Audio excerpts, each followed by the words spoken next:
everyone, and welcome to The Joy of Editing with your host, Dave Kelly. Thank you for joining me again today. On today's episode, you guessed it, Topaz Studio 2 again. We're looking at the creative section of the filters. Today, we're looking at the blur filter, so let's get started. The first thing we want to do is come up to Add Filter, give that a click, and let's click on AI Clear. I know we're learning about the blur filter today, but there's a reason I'm doing this.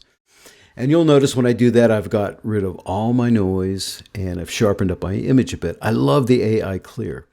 Now, I always start with this filter first, but today I'm showing you just the blur filter. But the reason I've added this really here for this tutorial is because it's very important.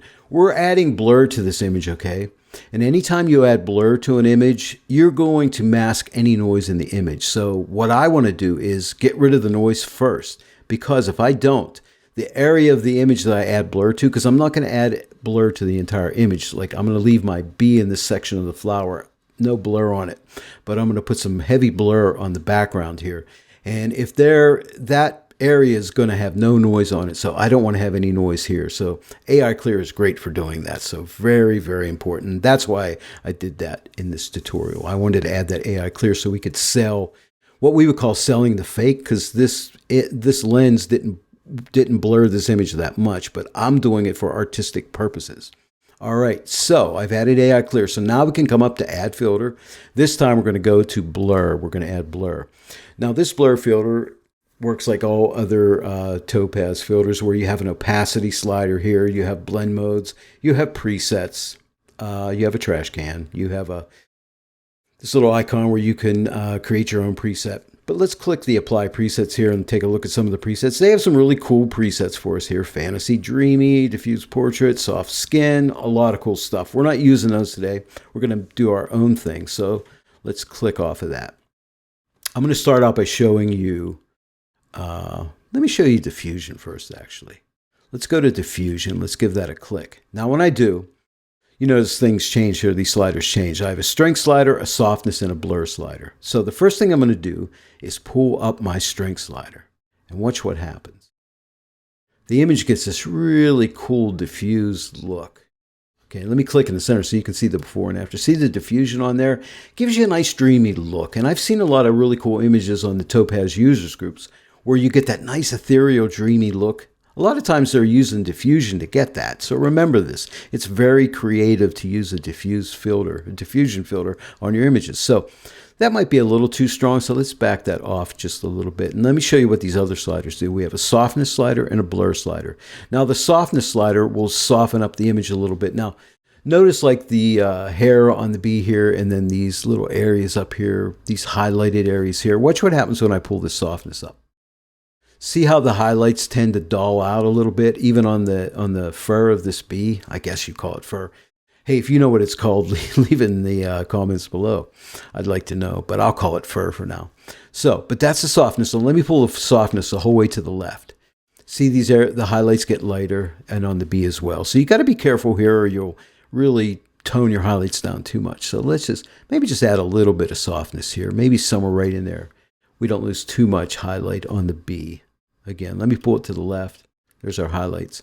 Move it a little bit to the right. Just gives us that little softened look and cuts down some of those highlights. Looks really nice. Now this blur would add extra straightforward blur. So let me pull it to the right and you'll see the image just gets real blurry. Okay, so I'll just pull that back. And in this case, I don't think I need it at all. But if you needed a little extra blur in there, you could pull this up. If you felt you weren't getting enough with the diffusion, you could pull it up a little bit. I'm just going to leave it off. Let me click in the center. There's our before and there's our after. It's beautiful. I like that. I love the diffuse look. So that's one look we can get. Now, let's shut this eye off here in this blur layer. So we can try blur again. This time we're going to click Add Filter and click Blur one more time. But this time, let's look at the Gaussian. There's a little bit more to this adjustment here. So let's click on Gaussian. And let's take this amount slider and move it to the right. And when we do, we're adding Gaussian blur to our image. This is a Gaussian blur that you would find in Photoshop or Luminar or On1. You know, it's a standard Gaussian type blur, which is nice. But I'll show you how I'm going to use it here to give me a nice, like, soft focus on my lens here. So let's bring that amount up. The next thing I'm going to do, and this is important, we want to mask this image, because right now we wouldn't want to just have a blur over our image. And you might say, well, why do they have this Gaussian blur filter for? It just blurs your image. Well, that's where masking comes in. So we come up here to the mask, give it a click. I've showed you how to use the brush to brush mask your image, but I'm going to show you how to use the spot today. I'm going to do a future tutorial is what I meant to say, and show you all about masking your images, okay? But for now, I'm just going to show you spot. So let's give it a click. And you notice we have this little circular deal comes up on the screen here. And we could grab it in the center here and we can move it all around, bring different areas in focus. So like a spotlight. So I want to spotlight Mr. B here. He's working hard on this flower here. You know, look at the pollen sac on there. So he's getting ready to go back to the hive. And now we can see these little squares all over the place here. We can take these, grab them, and let's just do it. We can change the shape of this like this. Come up to any one of these guys and grab it, make it bigger, make it smaller. Okay, and you can see how the blur changes when I make it larger and smaller.